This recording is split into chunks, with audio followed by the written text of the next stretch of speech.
अंजना और आप देख रहे हैं टुडे एक्सप्रेस 24/7। आइए बढ़ते हैं आज की बड़ी खबर की ओर। उत्तर प्रदेश के सोनभद्र में भारी बारिश में पुराने जर्जर पेट्रोल पंप की फास्ट सीलिंग की छत गिरने से अफरा तफरी मच गई। घटना पर मौके पर अफरा तफरी का माहौल पैदा हो गया। जान बचाते हुए वहां पर उपभोक्ता नजर आए। घटनास्थल पर मौजूद नाबालिग दुर्घटना का शिकार हो गया। अन्य 3 लोग भी घायल हुए। बच्चों घायल होने से कर्मचारियों में दहशत का माहौल है। घायल बच्चों को आनंद फानंद में अस्पताल में भर्ती कराया गया। सूचना पाकर मौके पर पहुंची पुलिस ने घटनास्थल का जायजा लिया। ओबरा थाना क्षेत्र के बैरियर के नजदीक सुभाष पेट्रोल पंप का मामला बताया जा रहा है। बारिश के कारण हुआ है। तेज बारिश थी। हाँ। तेज बारिश से अचानक अच्छा कि पहले से ही डिस्टर्ब था, पहले से डिस्टर्ब नहीं था, पानी उनी भरा होगा तभी ना गिरा है, कुछ तो हुआ होगा। बारिश वही तो बोल रहे, बारिश हुई थी। हाँ। बारिश हुई थी क्या हो रही थी? बारिश उसी हो रही दौरान थी हुआ। उसी दौरान। तो उस दौरान यहाँ पे और भीड़ थी क्या? हाँ, कुछ लोग थे पानी से बचने के लिए तो आ ही जाते हैं। बारिश से बचने के लिए यहाँ खड़े थे। किसी को चोट वगैरह भी लगी है? नहीं, चोट नहीं लगी है किसी को? पुलिस को सूचना दी आपने? जस्ट आई थी। पुलिस आई थी।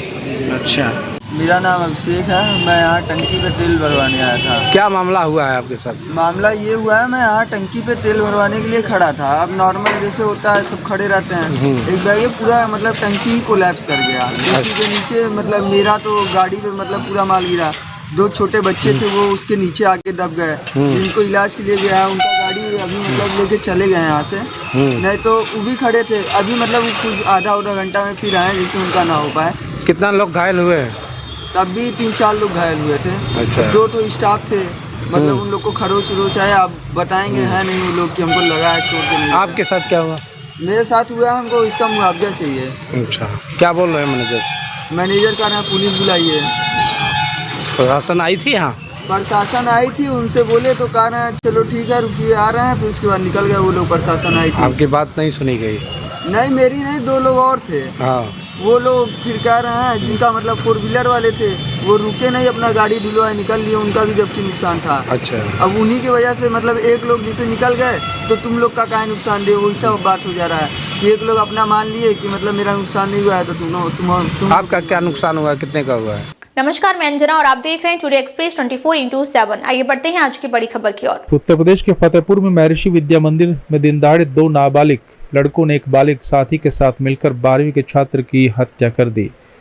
परिजनों की मांग है कि घर पर बुलडोजर चलाया जाए। फतेहपुर जिले में दिल दहला देने वाली घटना सामने आई।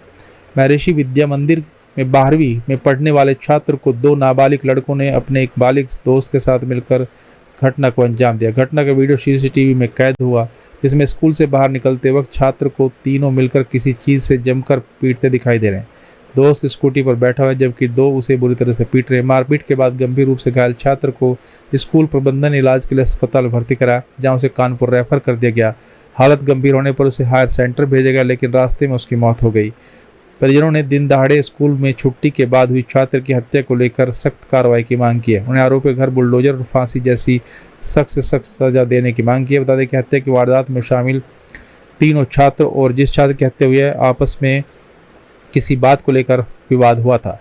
जिन 3 लड़कों ने हत्या की है वो इसी साल मार्च में महर्षि विद्या मंदिर से इंटर पास हुए हैं। वहीं स्कूल प्रबंधन की माने तो स्कूल में सुरक्षा के पुख्ता इंतजाम रहते हैं। सिक्योरिटी गार्ड के साथ साथ CCTV कैमरे भी लगाए गए। वारदात के दिन जैसे ही उनको जानकारी मिली उन्होंने पुलिस को फोन पर इसकी सूचना दी, लेकिन पुलिस में रोड पर घूमती रही और आरोपियों ने वारदात को कहीं दूसरी जगह अंजाम दिया। फिलहाल पुलिस ने तीनों आरोपियों को गिरफ्तार कर जेल भेज दिया है और मामले की जांच शुरू कर दी है। मेरा भाई अकेला है, हम 2 बहन हैं। ना महर्षि विद्या मंदिर में पढ़ता था। क्या हुआ था? 12th क्लास में था। जब वो रास्ते से आ रहा था तो उसको 3 लड़कों ने मिलके मारा और टीचर भी थे वहाँ पर।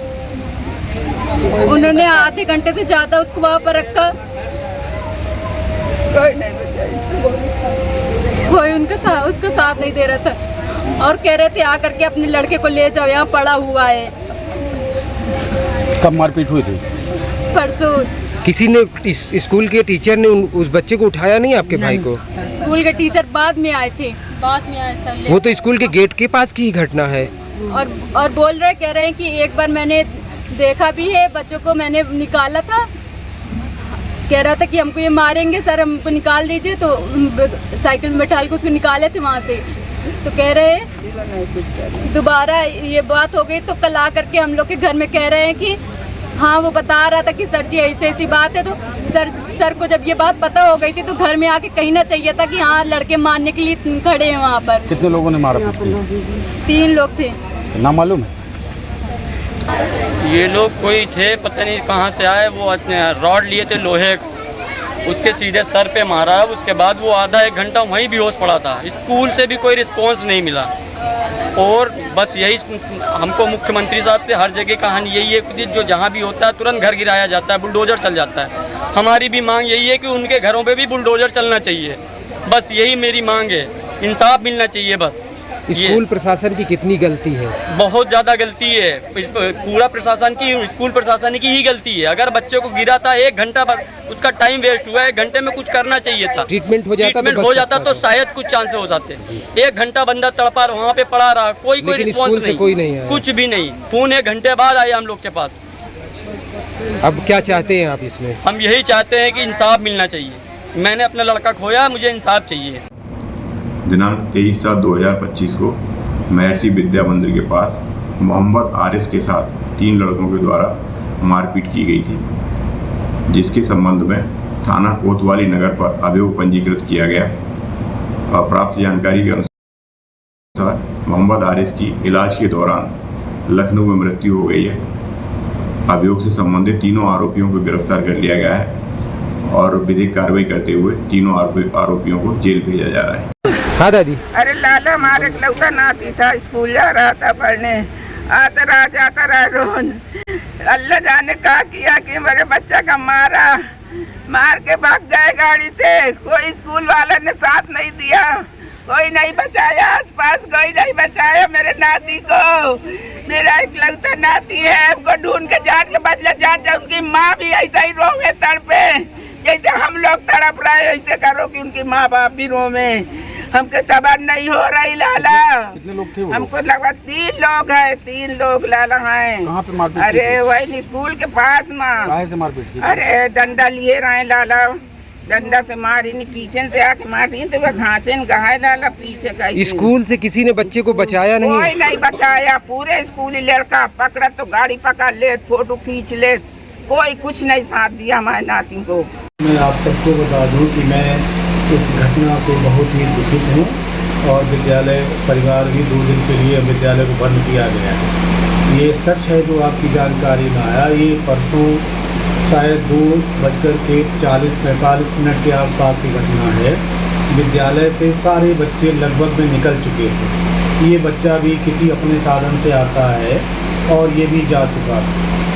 जैसे ही हमें सूचना मिली, हम लोग सड़क पे थे, हम लोग दौड़ के वहाँ गए। बच्चा बेहोश पड़ा था, तुरंत अभिभावक को फ़ोन कर बुलाया गया। जेल चौकी प्रभारी भी मेरे कहने पहले वहाँ आ चुके थे।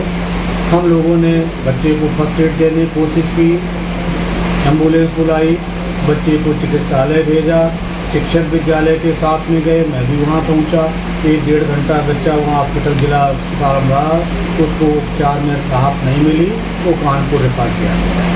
कल पुलिस के लोग आए थे, उन्होंने मुझे बताया कि उनको जो FIR की कॉपी मिली, जो 3 नाम हैं, वो इस विद्यालय के भूतपूर्व छात्र हैं जो निकल चुके हैं पिछले सत्र में।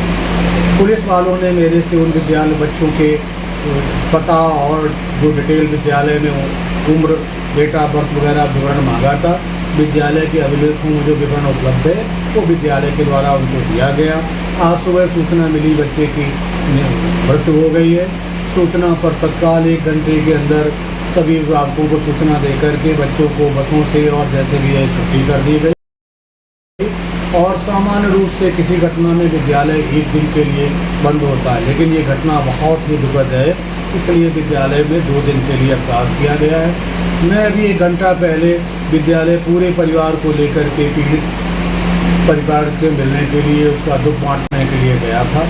मैं आप सबसे अनुरोध करता हूँ, आप सबके माध्यम से अनुरोध करता हूँ कि ये चूँकि अब मारपीट की घटना नहीं, बच्चे की मृत्यु ही एक तरह से मर्डर है, 302 की घटना, तो जो कानूनी प्रावधान है उनके हिसाब से उन पर जिन्होंने मारा है वो चाहे भूतपूर्व रहे हों, जो भी हों, उनके खिलाफ कठोरतम कार्रवाई की जाए। नमस्कार, मैं अंजना और आप देख रहे हैं टुडे एक्सप्रेस 24/7। आइए बढ़ते हैं आज की बड़ी खबर की ओर। उत्तर प्रदेश के गोंडा में राजस्व विभाग की कार्यशाला से एक बुजुर्ग परेशान जो पानी की टंकी पर चढ़ गया। बुजुर्ग ने पानी की टंकी पर चढ़कर हाई वोल्टेज ड्रामा किया। पूर्व एसडीएम और डीएम को बुलाने की जिद पर बुजुर्ग अड़ा रहा। प्रशासनिक कार्यशाला से हतप्रभ बुजुर्ग पानी की टंकी पर चढ़ गया। पूर्व एसडीएम की कार्यशाला से नाराज बुजुर्ग पानी की टंकी पर चढ़ा। डीएम को मौके पर बुलाने की जिद पर बुजुर्ग अड़ा रहा। करनेलगंज थाना क्षेत्र के तहत मसोलिया गांव का रहने वाला बुजुर्ग बताया जा रहा है। करीब 2 घंटे से ज़्यादा पानी की टंकी पर बुजुर्ग चढ़ा रहा। काफ़ी मनाने के बाद पानी की टंकी से बुजुर्ग उतरा। एसडीएम और सीओ ने जांच करवाकर न्याय दिलाने की बात कही है। भभुआ बाजार में बनी दुकान पर विपक्षी के कब्जे को लेकर बुजुर्ग 5 साल से कानूनी लड़ाई लड़ रहा है। सपा शासनकाल में रहे पूर्व मंत्री योगेश प्रताप सिंह पर दुकानों पर कब्जा किए जाने का आरोप है। पानी की टंकी से बुजुर्ग नीचे उतरा। प्रशासन पर बुजुर्ग ने गंभीर आरोप लगाए। बीते 5 वर्षों से जमीन विवाद को लेकर बुजुर्ग अधिकारियों के चक्कर काट रहा है। 5 साल से लगातार दौड़ रहे हैं। हदरारी नाप करावा उस पर वकील साहब पता नहीं 134 दायर करो। 134 पर आदेश किया एसडीएम ने, आदेश करके फिर खारिज कर दिया। वो नोटिस भी कटवा दिया। सारे अधिकारियों के उससे रिपोर्ट भी लगी है। सारे लेखपाल कानून को तहसीलदार सब अपने अपनी रिपोर्टें लगा दिया कि सही है जमीन इसकी। उसके बाद भी एसडीएम ने खारिज कर दिया एप्लीकेशन पर। दिनेश सिंह लगाए हैं। दिनेश सिंह के एप्लीकेशन पर खारिज किया। दिनेश सिंह के बाप की जमीन हो, जिलेदार की हो, योगेश प्रताप की हो, जिसका वो अपना खतौनी दे, खसरा दे। योगेश प्रताप कौन? योगेश प्रताप संसद मंत्री रहे मुलायम पार्टी से। पानी टंकी पे चढ़े हाँ, और वहाँ से काफी मान मनोबल के रात आप उतरे हैं। क्या आश्वासन अधिकारियों के द्वारा? वो कहें कि हम चलो जमीन दिलाएंगे तुमको। जमीन दिलाएंगे? एसडीएम कहें, कोतवाल साहब कहें, सीओ साहब कहें कि तुमको न्याय मिली। न्याय कहे नहीं दवाएंगे? न्याय मिलना चाहिए हमको। यहाँ बचा लिए हैं योगेश प्रताप के दरवाजे। हम हत्या करेंगे, हम छोड़ के पेट्रोल जलेंगे या अब दुकान पर अपने जल लेंगे। हमको जलना है। नमस्कार, मैं अंजना और आप देख रहे हैं टुडे एक्सप्रेस 24/7। आइए बढ़ते हैं आज की बड़ी खबर की ओर। उत्तर प्रदेश के सोनभद्र में संदिग्ध परिस्थितियों में सड़क किनारे खड़े 2 ट्रकों में अचानक आग लग गई। वाराणसी शक्तिनगर स्टेट हाईवे पर खड़े ट्रकों में अचानक आग लगने से अफरा तफरी मच गई। आग लगने के दौरान ट्रक के डीजल की टंकी से सड़क पर डीजल बह रहा था। डीजल सड़क पर बहने से कोई बड़ी अनहोनी हो सकती थी। आग की चपेट में आकर दूरसंचार विभाग के केबल और आसपास के घरों के विद्युत कनेक्शन जल गए। फायर ब्रिगेड की मदद से आग पर काबू पाया गया। चौपन थाना क्षेत्र के डालाबादी क्षेत्र की ये घटना है। नमस्कार, मैं अंजना और आप देख रहे हैं टुडे एक्सप्रेस 24/7। आइए बढ़ते हैं आज की बड़ी खबर की ओर। उत्तर प्रदेश के चंदौली में योगी सरकार के कैबिनेट मंत्री डॉक्टर संजय कुमार निषाद जनपद दौरे पर पहुंचे। अत्याधुनिक मछली मंडी परिसर इंटीग्रेटेड फिश मार्केट का निरीक्षण किया। मीडिया के सवालों का जवाब देते विपक्ष पर पलटवार किया। जब विपक्ष की सरकार थी तो कैसा कानून था, कैसे दंगा फसाद होते थे, कैसे हिंदू मुसलमान दंगा फसाद होते थे, किस तरह से अपराधी खुलेआम घूमते थे। हमारी सरकार में नियंत्रण सबको कर रखा है। तंज कसते हुए कहा कि 70 साल में जो खाई खोदी है उसे पाटने में वक्त लगेगा। वहीं मोदी सरकार पर तारीफ करते हुए कहा कि मोदी सरकार ने महिलाओं को 10% आरक्षण दिया। एशिया के बड़े अंतर्राष्ट्रीय मार्केट में मछली थोक के बड़े विक्रेताओं के लिए सुविधा है। साथ ही उन्होंने कहा कि पहले मछुआरों के लिए 67 साल में 300 करोड़ दिया गया था। मोदी जी ने 6.5 साल में 41,000 करोड़ देकर उनका मान बढ़ाया है। धर्म का स्थान पूजा पाठ का है, शांति में। राजनीतिक काम करने की नहीं है। राजनीतिक काम के लिए कार्यालय है। इस जनता को तो स्पष्ट करना पड़ेगा उन्हें। विपक्ष कानून व्यवस्था को लेकर के हमलावर है, आपको भी धमकी मिली है, क्या कहना चाहते हैं? मैं कहता हूं कि आज के विपक्ष के समय जब सत्ता थी तब किस तरीके से कानून व्यवस्था था, कैसे दहशतगर्द थे, कैसे दंगा फसाद होते थे, हिंदू मुसलमान राइट होते थे, किस तरह के अपराधी खुलेआम घूमते थे। अभी हम लोगों ने बहुत नियंत्रण कर रखा। बिहार में विधानसभा चुनाव में निषाद पार्टी गठबंधन का हिस्सा होगी। निषाद पार्टी एक राष्ट्रीय स्तर के मछुआरों के साथ साथ जो देश को आजाद कराने वाली बड़ी 572 जातियां हैं, 193 उत्तर प्रदेश में, तो पूरे देश में क्रिमिनल राइट्स एक्ट से प्रभावित जातियां हैं। क्योंकि पहले हाईवे नहीं था, सड़क नहीं था, नदियों से अंग्रेज आते जाते थे, तो सीधे लड़ाई हुई निषादों से। तो ऐसे उजड़े हुए परिवारों की आवाज बनने के लिए हम हर जगह जाते हैं। तो मोदी और योगी हर केंद्र और राज्य दोनों जब एक साथ सहमत होता तब किसी भी समुदाय का विकास होता और समस्याओं का समाधान होता। मैं राजस्थान गया, जीत हुआ, मैं मध्य प्रदेश गया, अभी हमने तो आपने छत्तीसगढ़ गया, मैं दिल्ली में आपने देखा, मैंने अभी देखो आपका हरियाणा हुआ, उत्तराखंड, अभी बिहार हम लोग जाएंगे। बिहार में भी निषादों की बहुत बड़ी समस्या है।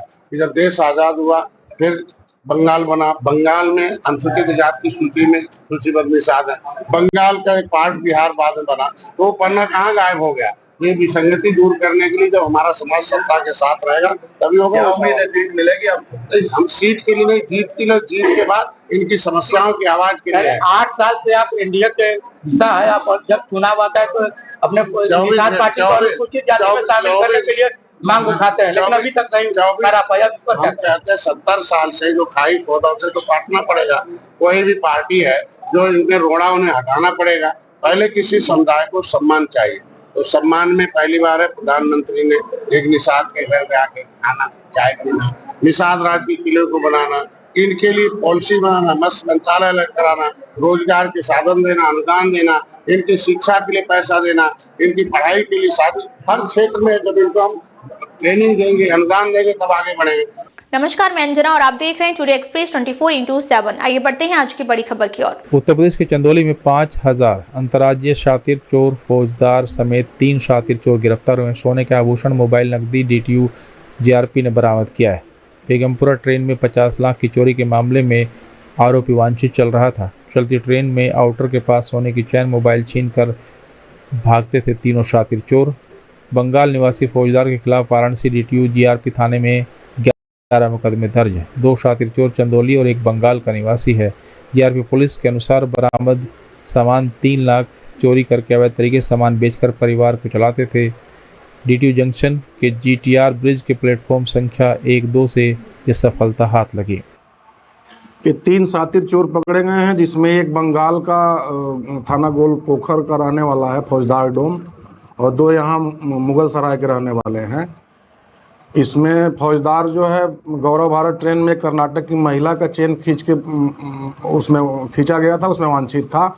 और ये बनारस में बेगमपुरा ट्रेन में 50 लाख की चोरी हुई थी, उसमें भी वांछित था। इस पर जो है पुलिस अधीक्षक रेलवे महोदय द्वारा 5000 का इनाम रखा गया था।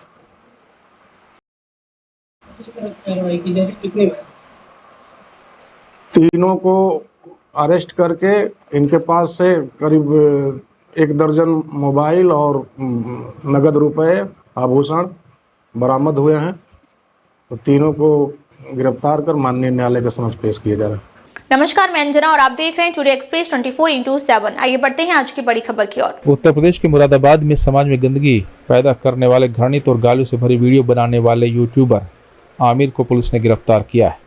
पाकपाड़ा थाना क्षेत्र का यूट्यूबर रहने वाला आमिर बताया जा रहा है। आमिर पर अपने यूट्यूब चैनल के जरिए समाज में घृणा फैलाने, भद्दी गालियां वीडियो बनाकर फैलाने का आरोप है। पाकपाड़ा थाने पर आमिर के खिलाफ शिकायत दी गई थी। पुलिस जांच में आरोपों को सही पाया।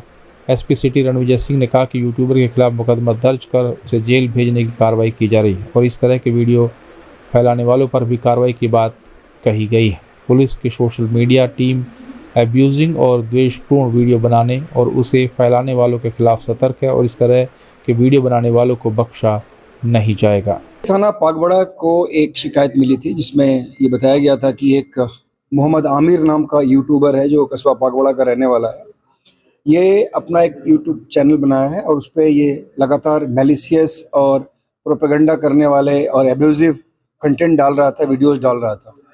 उसकी जांच की गई और जांच के बाद ये सही पाया गया। इसको हम लोगों ने गिरफ्तार किया है और उचित धाराओं में मुकदमा पंजीकृत करके इसको हम लोग अभी जेल भेज रहे हैं। बेसिकली ये जो यूट्यूबर है, इसके साथ टीम में और लोग भी हैं और बहुत सारे वीडियोज इस तरह का बनाया हुआ है, सारे इसके चैनल पे हैं और उसको हम लोग, हमारी सोशल मीडिया टीम ने उसका पूरा एनालिसिस किया है और उसके बाद जितने लोग इससे जुड़े हुए हैं, जितने लोग इसके वीडियोस को फैला रहे हैं, उन सब लोगों के खिलाफ कार्रवाई की जाएगी। और मैं आप लोगों के माध्यम से बताना चाहूँगा कि हमारी सोशल मीडिया टीम बहुत एक्टिव है और कोई भी व्यक्ति अगर किसी तरह का मैलिशियस और किसी तरह का एब्यूजिव कंटेंट वीडियो के रूप में, टेक्स्ट के रूप में, ऑडियो के रूप में अगर कहीं भी डालेगा तो उसके खिलाफ सख्त से सख्त कार्रवाई होगी।